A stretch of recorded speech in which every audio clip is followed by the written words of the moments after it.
1600 करोड़ के एम्बुलेंस का कॉन्ट्रैक्ट नीतीश सरकार की मुश्किलें बढ़ा सकता है। 24 जून को पटना हाईकोर्ट में एम्बुलेंस ठेका से जुड़े मामले की समाअत होगी, जिसमें बिहार सरकार के मौकिफ को सुना जाएगा।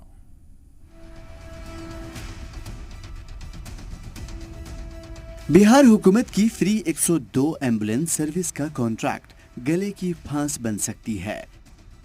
1600 करोड़ रुपए के मुतनाज़ा एम्बुलेंस ठेके पर अब 24 जून को पटना हाईकोर्ट में समाअत होगी।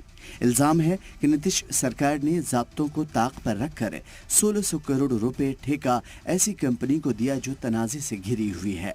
सबसे बड़ी बात यह है कि एम्बुलेंस के इस कॉन्ट्रैक्ट में हाईकोर्ट के तबसरे को भी नजरअंदाज कर दिया गया। ये जो कंपनी है, ये कंपनी ना टर्नओवर के क्राइटेरिया को फुलफिल कर पा रही है, ना एक्सपीरियंस के क्राइटेरिया को फुलफिल कर पा रही है। तो टर्नओवर में एक ही कंपनी के दो टर्नओवर दो स्टेट में अलग अलग होते हैं, और जो एक्सपीरियंस क्राइटेरिया है उसमें भी ट्विक्स एंड टर्न्स करके लोअर डाउन किया गया है क्राइटेरिया को ओरिजिनल आरएफपी में। तो उसमें 50 एडवांस लाइफ सपोर्ट एम्बुलेंसेज को घटा के 40 पर किया गया। दरअसल बिहार सरकार ने जेडीयू के जहानाबाद एमपी चंदेश्वर प्रसाद चंद्रवंशी के बेटे की कंपनी को 1600 करोड़ रुपए का एम्बुलेंस ठेका दिया है। पीडीपीएल कंपनी के डायरेक्टर एमपी के बेटे सुनील कुमार है। जेडीयू एमपी की दोनों बहू और उनके भाई भी कंपनी में डायरेक्टर हैं। देश के एक बहुत बड़े प्रतिष्ठित अखबार ने इन्वेस्टिगेटिंग रिपोर्ट की है। कल उन्होंने बताया किस प्रकार से इसको दिया गया, शर्तों को शिथिल किया गया, ये एलिजिबल भी नहीं थे, 5 साल चलाया। आज तो दूसरी रिपोर्ट आई है, वो और चौंकाने वाली है। अपराध है कि इसके एम्बुलेंस का ऑडिट किया गया तो बिहार के कई जिलों में इनके एम्बुलेंस में जीवन रक्षक दवा एक्सपायर पाई गई। ऑक्सीजन सिलेंडर में ऑक्सीजन नहीं पाया गया।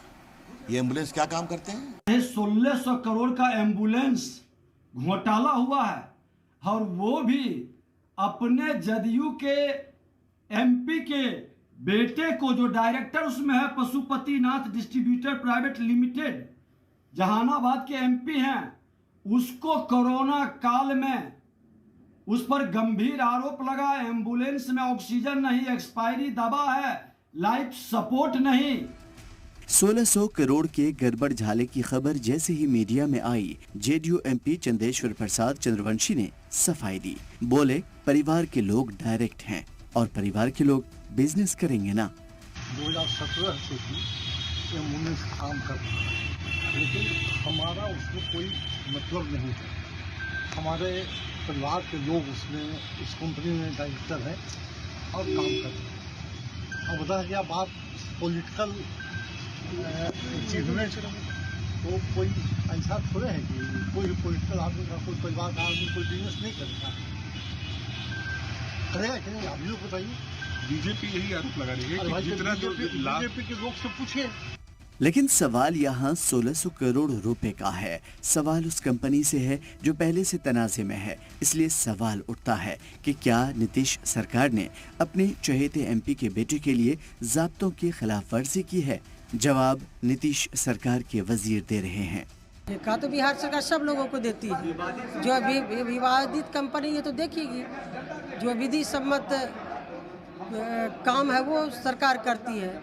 मैं किसी आलोचना जो कर रहा है उसकी बात नहीं करना चाहता, ऐसे लोगों की बात नहीं सुनना चाहता हूँ, न करना चाहता हूँ जो देश की बर्बादी का ठेका लिए हों।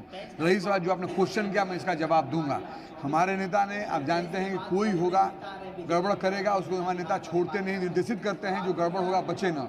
जांच होगी, जांच रिपोर्ट आता है कि जो व्यक्ति गड़बड़ हो या नेता गड़बड़ हो या अधिकारी गड़बड़ हो, उस पर कार्रवाई की जाएगी। नीतीश सरकार की वज़रा की दलील है कि अगर गड़बड़ी पाई जाती है तो कार्रवाई होगी, जबकि हकीकत यह है कि कंपनी की ऑडिट रिपोर्ट में गड़बड़ी की बात लिखी गई है। फिर क्यों नीतीश सरकार ने ठेका दिया? अब 24 जून को पटना हाईकोर्ट में समाअत है और सरकार को ठेका देने का ठोस वजह रखनी होगी।